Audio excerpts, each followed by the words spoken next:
একটি মেয়ে যার জীবনে গোমার জেগে থাকা দুটোই এক অভিশাপে পরিণত হয়েছিল। কখনো কি এমন স্বপ্ন দেখেছো যা দিনের পর দিন তোমাকে তাড়া করে বেড়ায়? এখন ভাবো তো, সেই স্বপ্নের পুরুষ বাস্তবে মানুষ না হয়ে হয় একজন জিন যে তোমাকে তার স্ত্রী দাবি করে তোমার গর্ভে তার সন্তান দিতে চায়, আর এক সময় তোমার বাস্তব জীবনকেই নিঃশব্দে তিলে তিলে ধ্বংস করে দেয়। আজ আমরা বলবো এমনই এক সত্যিকারের ঘটনা নিয়ে মুভি, যার নাম পেঙ্গান্টিন সেতান অর্থাৎ শয়তানের বউ, যা এক ইন্দোনেশিয়ান মহিলার সাথে ঘটেছিল। তো হাই গাইস, স্বাগত সবাইকে আমাদের ফিয়ার হেভেন চ্যানেলে। তাহলে চলুন আর দেরি না করে মূল গল্পে যাওয়া যাক।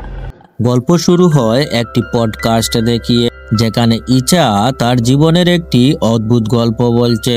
সে জানাচ্ছে সে বারবারই একই স্বপ্ন দেখে। সেই স্বপ্নে সে একটি বাড়ির দিকে হেঁটে যায়, যে বাড়িটি সে বাস্তবে কখনোই দেখেনি। বাড়ির ভেতরে ঢোকার পর সে দেখে চারপাশে সাদা ফুল ফুটে আছে, আর সেখানে তার সাথে দেখা হয় অত্যন্ত আকর্ষণীয় সুদর্শন এক পুরুষের সাথে। স্বপ্নে ইচা ও সেই পুরুষ স্বেচ্ছায় একে অপরের কাছাকাছি আসে।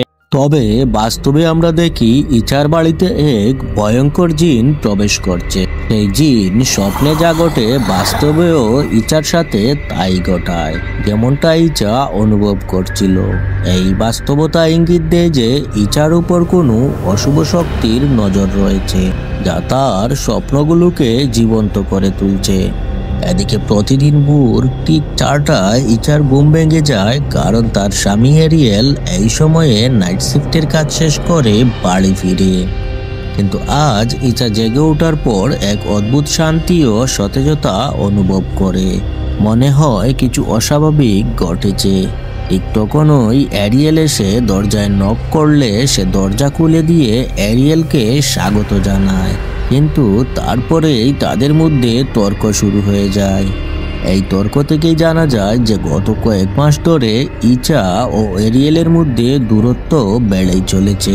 ইচার মনে হচ্ছে এরিয়েলের কাছে এখন আর আগের মতো তার জন্য সময় নেই, এবং তাদের সম্পর্কে ঠিক আগের মতো উষ্ণতা নেই। তাই ইচা রেগে গিয়ে এরিয়েলকে বলে সে যেন তার জ্যাকেটটা ঠিকভাবে ঝুলিয়ে রাখে। কথা মতো এরিয়েল জ্যাকেটটা ঝুলিয়ে দেওয়ার পরেও হঠাৎ একটা শয়তানি হাত সেটা ফেলে দেয়, আর এতে তাদের ঝগড়া আরও বেড়ে যায়। এরিয়েল রেগে গিয়ে না খেয়ে ঘুমিয়ে পড়ে। পরদিন সকালে যখন ইচা তার কাজে যায়, তার বান্ধবী লিন্ডা তার মুখ দেখেই বুঝে যায় যে আজ আবারও এরিয়েলের সঙ্গে ইচার ঝগড়া হয়েছে। ইচার মনে হচ্ছিল দিন যত যাচ্ছে এরিয়েলও তত বদলে যাচ্ছে। সে এখন আর আগের মতো নেই, যেমনটা তাদের বিয়ের আগে ছিল। যদিও তাদের বিয়ে হয়েছে মাত্র 3 বছর, কিন্তু তাদের ঘনিষ্ঠতা একেবারেই হারিয়ে গেছে। ইচা এমনকি মনেই করতে পারে না শেষবার কবে তারা একে অপরের কাছে এসেছিল। লিন্ডা ভালোবাসা দিয়ে তাকে বোঝাতে চেষ্টা করে যে বিয়ের পর এমনই হয়। সম্পর্কের আগের উষ্ণতা ধরে রাখতে হলে দুজনকেই চেষ্টার মধ্যে থাকতে হবে। লিন্ডা তাকে পরামর্শ দেয় আজ রাতে বাড়ি গিয়ে নিজেকে সুন্দর করে প্রস্তুত করতে, এবং এরিয়েলের জন্য কিছু স্পেশাল করে তাকে সারপ্রাইজ দিতে, যাতে তারা আবারও একে অপরের কাছে আসতে পারে এবং তাদের যেন সেই মনোমালিন্য শেষ হয়। অন্যদিকে আমরা দেখতে পাই রাতে এরিয়েলের সহকর্মীও তাকে একই পরামর্শ দিচ্ছে। সে বলে যখনই তুমি বাড়ি যাবে ইচার সাথে মন খুলে কথা বলো, ওর সঙ্গে কিছু সময় কাটাও, ওকে আবার তোমার ভালোবাসা অনুভব করাও। এরিয়েলও তার সহকর্মীর কথা একদম ঠিক মনে করে। হয়তো দুজনের পক্ষ থেকে একই ধরনের চিন্তা এখন তাদের সম্পর্কে আবার জোড়া লাগানোর পথে নিয়ে যাচ্ছিল। ওভারটাইম শেষ করে এরিয়েল যখন বাড়ি ফিরে, তখন দেখে ইচা সুন্দরভাবে প্রস্তুত হয়ে তার জন্য অপেক্ষা করছে। ইচা আজ এরিয়েলের সঙ্গে খুব ভালো ব্যবহার করে, এবং এরিয়েলও আজ ইচার সাথে মন খুলে কথা বলে। এতে খুব তাড়াতাড়ি তারা একে অপরের কাছে চলে আসে। কিন্তু যখনই তারা ঘনিষ্ঠ হচ্ছিল, তখন দেখা যায় সেই জিনকে। যে ওই মুহূর্তে ইচার সঙ্গে ছিল। যখন ইচা ঘুমিয়ে পড়ে তখন আর নাভির উপর একটি সাদা ফুল দেখা যায় এবং দেখা যায় সেই একই লোকটিকে, যে তাকে বলে তুমি কখনোই এই বাড়ি থেকে বাইরে যেতে পারবে না। এই কথা শোনার সাথে সাথেই ইচার ঘুম ভেঙে যায়। সে যখন বিছানার দিকে তাকায় দেখে এরিয়েল নেই এবং সেখানে সেই একই সাদা ফুল পড়ে আছে, যেটা স্বপ্নে সেই লোক তার নাভির উপর রেখে গিয়েছিল। এটা দেখে ইচা খুবই চমকে যায়। এরপর ইচা নিচে নেমে আসে এবং দেখে এরিয়েল তার জন্য ব্রেকফাস্ট বানিয়েছে। তারা একসঙ্গে খেতে খেতে ভালোভাবে কথা বলে। এরিয়েল প্রতিশ্রুতি দেয় যে সবকিছু ঠিক করে দেবে এবং তারা একটি নতুন জীবন শুরু করবে। পুরনো ভুলগুলো ভুলে গিয়ে নতুন নতুন সুখের স্মৃতি তৈরি করবে। ইচাও এতে খুশি হয়ে যায়। আজ ইচার কাজ থেকে ফিরতে একটু দেরি হবে, কারণ তাকে তার ছোট বোন এমার সঙ্গে দেখা করতে যেতে হবে। এরিয়েল এতে রাজি হয় এবং নিজের গাড়িতে করে ইচাকে নামিয়ে দিয়ে যায়। লিন্ডাও তাদের দুজনকে একসঙ্গে দেখে খুবই খুশি হয়। এদিকে যখন ইচা অফিসে কাজ করছিল তখন সে একটি বক্সে সেই স্বপ্নের ফুলটি দেখতে পায়। সে সেই ফুলটি তুলতেই যাচ্ছিল, ঠিক তখনই একটি হাত সেটি তুলে নেয়।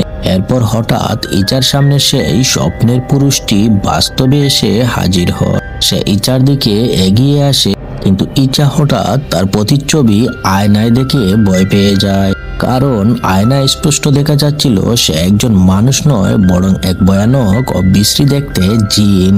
তখনই সে তার আসল রূপ দেখিয়ে ইচাকে ভয় দেখায়, যা দেখে ইচা ভয়ে কাঁপতে থাকে। সম্ভবত এই জিনটি ইচা ও এরিয়েলের ঘনিষ্ঠতা একেবারেই মেনে নিতে পারছিল না। এই দৃশ্য দেখে ইচার বমি চলে আসে। সে বাথরুমে যায় বমি করতে। এদিকে লিন্ডা ও তার শারীরিক অবস্থা খারাপ দেখে বাথরুমে আসে, কিন্তু ইচা কিছু না বলেই বাইরে চলে যায়। এরপর লিন্ডা যখন বেসিনের দিকে তাকায় তখন সে দেখে ইচার বমির মধ্যে রক্ত আর কৃমি ছিল। এটা দেখে লিন্ডা ভীষণ গাবড়ে যায়। এরপর রাতে ইচা একটি ক্যাফেতে গিয়ে তার ছোট বোন এমার সঙ্গে দেখা করে। এমার কথাবার্তা থেকে জানা যায় যে ইচার গর্ভধারণে সমস্যা হচ্ছে এবং এই কারণেই সে তার মা বাবার সাথে দেখা করতে যায় না, কারণ তার পিতামাতা শুধুই চায় ইচা যেন তাড়াতাড়ি একটি বাচ্চা নেয়। ঠিক তখনই ইচার আবার বমি বমি ভাব হয়। এদিকে এরিয়েল তার ডিউটির সময় দেখে ইচা কোথাও হেঁটে যাচ্ছে। সে তখন ইচার নাম ধরে ডেকে তার পেছনে দৌড়ায়। সে দেখে ইচার পেট ফুলে গেছে, মানে সে গর্ভবতী। হঠাৎ করে ইচার লিভার পেন শুরু হয় এবং এরিয়েল কিছু বোঝার আগেই হঠাৎ করে ইচা দেহ থেকে একটি বাচ্চা মাটিতে পড়ে যায়। আর ইচা এক ভয়ানক ভঙ্গিতে এরিয়েলের দিকে তাকিয়ে হাসতে থাকে। সেই শয়তান বাচ্চাটি হামাগুড়ি দিয়ে এরিয়েলের দিকে আসতে থাকে, যেটা দেখে এরিয়েল ভয়ে দৌড়ে পালায়। কিন্তু যখন সে তার সিনিয়রকে সঙ্গে নিয়ে আবার ফিরে আসে তখন সেখানে আর কেউ থাকে না। বাড়ি ফিরে ইচা এরিয়েলের সঙ্গে স্বাভাবিকভাবে কথা বলছিল, কিন্তু এরিয়েলের মন থেকে ইচার সেই ভয়ানক মুখচ্ছবি কিছুতেই মুছে যাচ্ছিল না। এরপর সে যখন জানতে পারে যে ইচার শরীর ভালো নেই এবং তার কোমরে প্রচন্ড ব্যথা, তখন সে মালিশওয়ালিকে ডাকার কথা বলে ঘুমোতে চলে যায়। পরদিন সকালে মালিশওয়ালি এলে ইচার লক্ষণ ও পেট থেকে বলে যে সে সম্ভবত 3 মাসের গর্ভবতী। এটা শুনে ইচা খুশি হয়ে যায়, কিন্তু এরিয়েলের মুখে স্পষ্ট চিন্তার ছাপ দেখা যায়। ইচার সামনে সে স্বাভাবিক ব্যবহার করলেও ভিতরে ভিতরে সে খুব অস্থির ছিল। অফিসে যাওয়ার পর ইচা সবার সঙ্গে তার প্রেগন্যান্সির খবর খুশি মনে শেয়ার করে, আর সবাই এতে খুশিও হয়। ইচা ওয়াশরুমে গিয়ে তার ছোট বোন এমাকে একটি ছবি তুলে পাঠায়। ঠিক তখনই লিন্ডা আসে, যিনি ইচার জন্য চিন্তিত ছিল। সে বলে, গতকাল তোমার বমিতে রক্ত ও কৃমি দেখেছিলাম, যা মোটেও ভালো লক্ষণ নয়। কিন্তু ইচার মনে হচ্ছিল লিন্ডা তার প্রেগন্যান্সি নিয়ে খুশি নয়, তাই সে কিছু না বলেই সেখান থেকে চলে যায়। রাতে এরিয়েল তার সিনিয়রের সঙ্গে কথা বলছিল।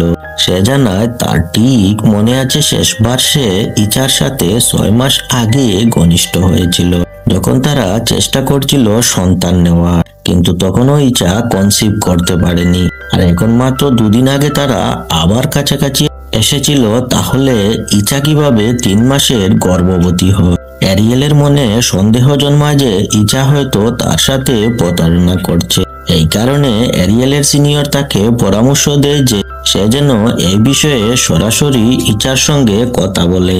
অ্যারিয়েল যখন বাড়ি ফিরে তখন সে পুরো প্রস্তুত হয়েছিল ইচার সঙ্গে এই বিষয়ে কথা বলার জন্য, কিন্তু বিল্ডিং এর পার্কিং এ সে একটি গাড়ি থেকে একটি শিশুর কান্নার আওয়াজ শুনতে পায়। গাড়িটি ভালোভাবে চেক করার পর সে দেখতে পায় সেখানে একটি শয়তানের মতো শিশু আছে, যে তাকে হন্ট করতে শুরু করে। এটা দেখে অ্যারিয়েল সঙ্গে সঙ্গে সেখান থেকে পালিয়ে যায়। আর তখনই দেখা যায় সেই শয়তান জিন শিশুটিকে কুলে তুলে নিয়েছে একটি শয়তান। বাড়ি ফিরে এসে সন্দেহে অ্যারিয়েল ইচার ফোন চেক করে, যেখানে সে ড্যানি নামের এক ছেলের সঙ্গে চ্যাট করতে দেখতে পায়। অ্যারিয়েলের মনে হয় ইচার সঙ্গে ড্যানির প্রেমের সম্পর্ক রয়েছে, তাই সে এই বিষয়ে সরাসরি কথা বলে যে সে কিভাবে এখন গর্ভবতী হলো। এই কথা শুনে ইচা রেগে যায় এবং সে ঠিক করে যে পরদিনই সে অ্যারিয়েলের সঙ্গে লেবে গিয়ে বাচ্চার ডিএনএ টেস্ট করাতে যাবে, যাতে প্রমাণ করতে পারে এই বাচ্চা অ্যারিয়েলেরই। বন্ধুরা, এখানে এক নতুন মোড় আসে।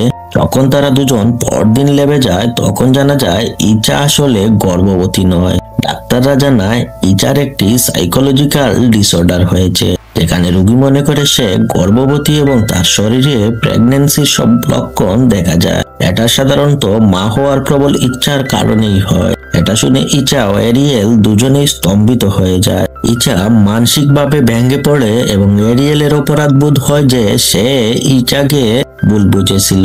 এরপর ইচা অফিসে লিন্ডার সঙ্গে কথা বলে এবং জানায় ডাক্তার বলেছে যে সে প্রেগনেন্ট নয়, কিন্তু তার মনে হয় তার পেটের ভিতর কিছু নড়াচড়া করছে।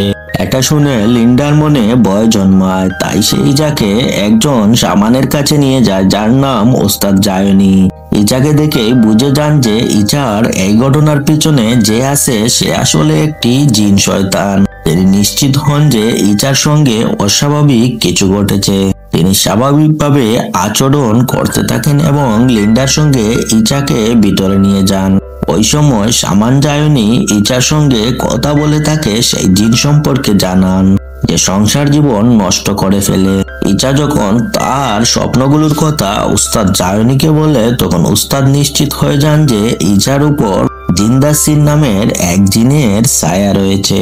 কিন্তু যখন উস্তাদ জায়নি ইচাকে বোঝান যে তার বাচ্চা বাস্তবে নাই এবং তাকে সবসময় নামাজ পড়ে আল্লাহর সাহায্য চাইতে হবে, তখন ইচা রেগে গিয়ে খেপে উঠে এবং ওস্তাদকে অপমান করে সেখান থেকে বেরিয়ে যায়। কারণ ইচা মনে করত যে সে সত্যি সত্যি গর্ভবতী।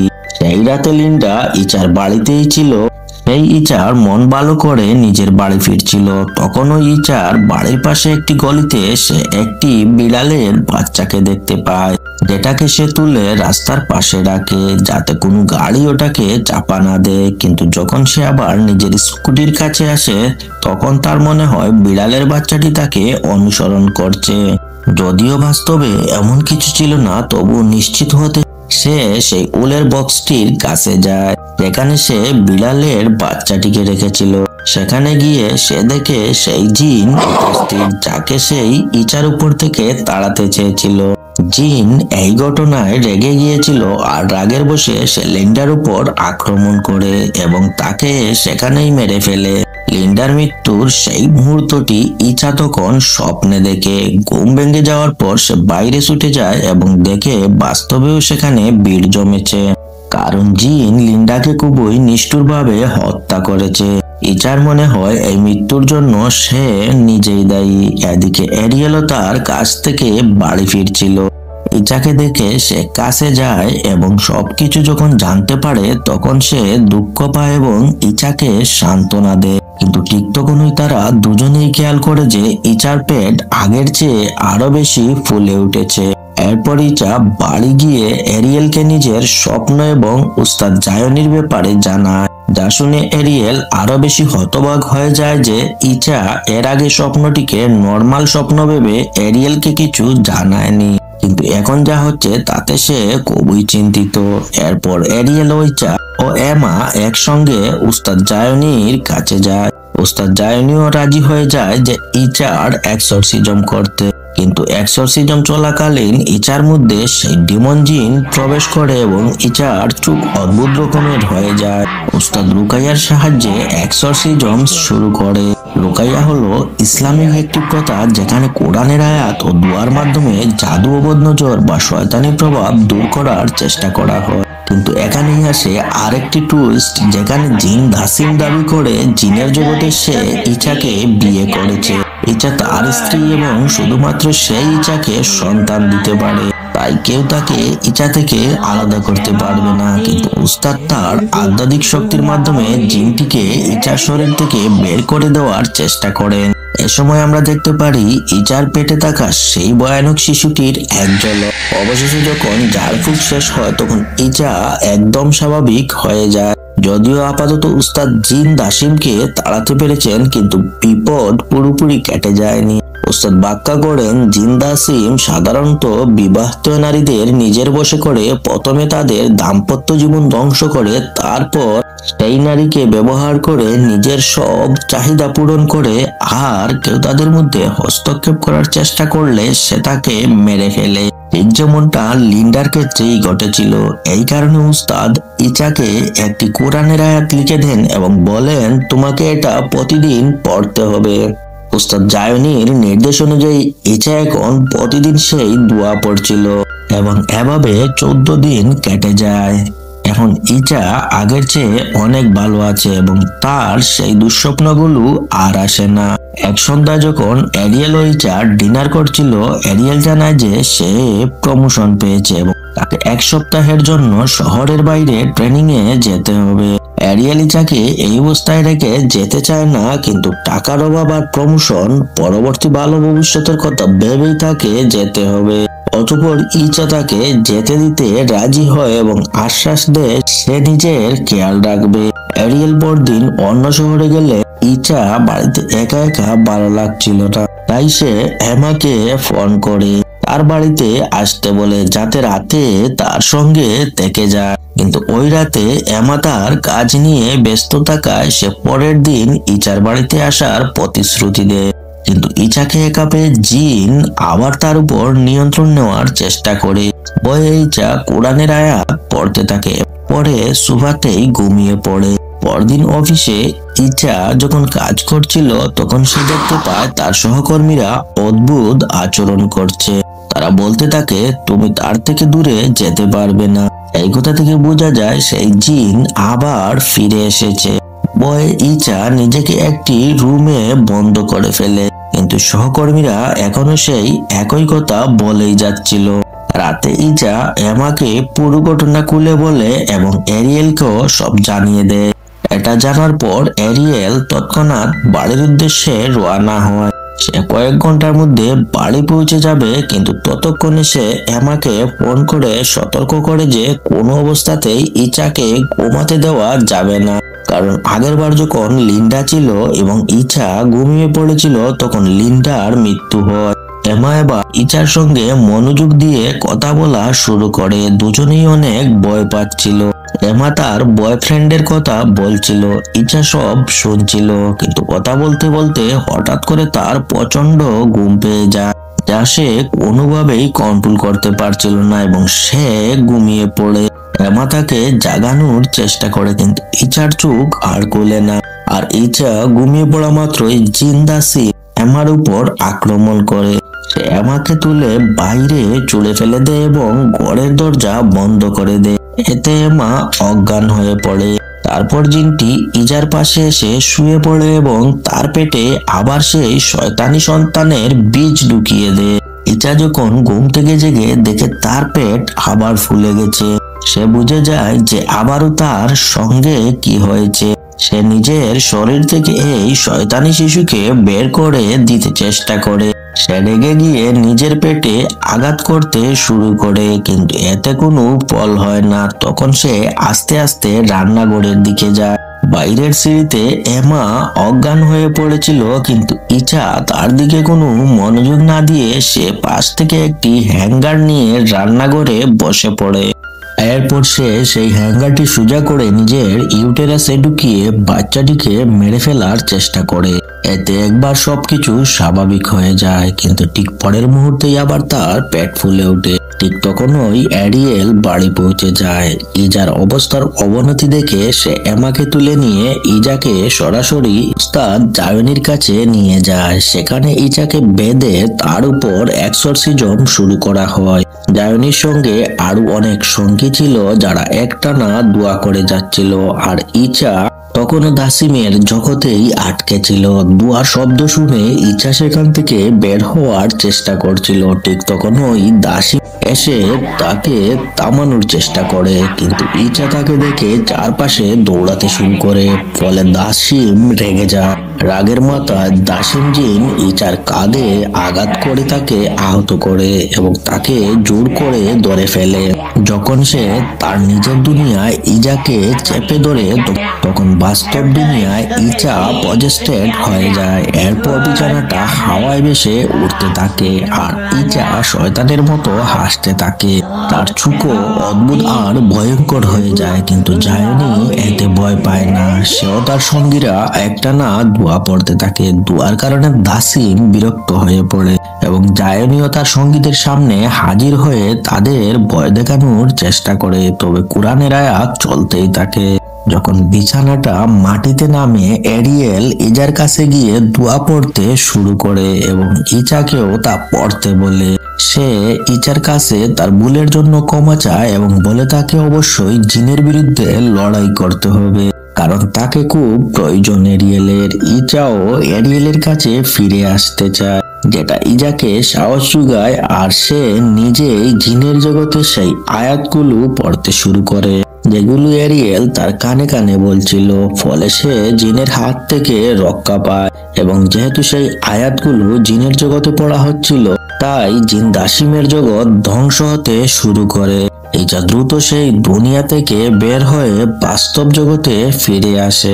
এখন সে পুরোপুরি স্বাভাবিক হয়ে গেছে এবং দাসিমের কোনো প্রভাবই আর তার উপরে নেই। এরিয়েল ও এমা এটা দেখে খুব খুশি হয়। গল্প এগিয়ে যায় 6 বছর পর। এখন ইচা 2 সন্তানের মা এবং এরিয়েলও তার জীবনে অনেক উন্নতি করেছে।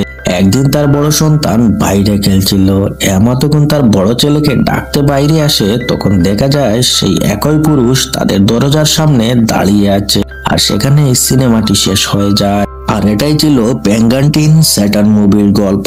এবং গল্পের শেষে আমরা দেখতে পারি বাস্তব জীবনের সেই ইচাকে একটি পডকাস্টে তার উপর ঘটে যাওয়া বাস্তব জীবনের ঘটনাগুলো বলছিল, যার উপর এই মুভি নির্মিত। তাহলে বন্ধুরা, আজকের গল্পটি কেমন লেগেছে অবশ্যই কমেন্টে জানাবেন এবং ভিডিওটি যদি ভালো লেগে থাকে তাহলে একটি লাইক করে দিও এবং এরকম গল্প পেতে অবশ্যই চ্যানেলটি সাবস্ক্রাইব করে দিও। ধন্যবাদ সবাইকে ভিডিওটি শেষ পর্যন্ত দেখার জন্য।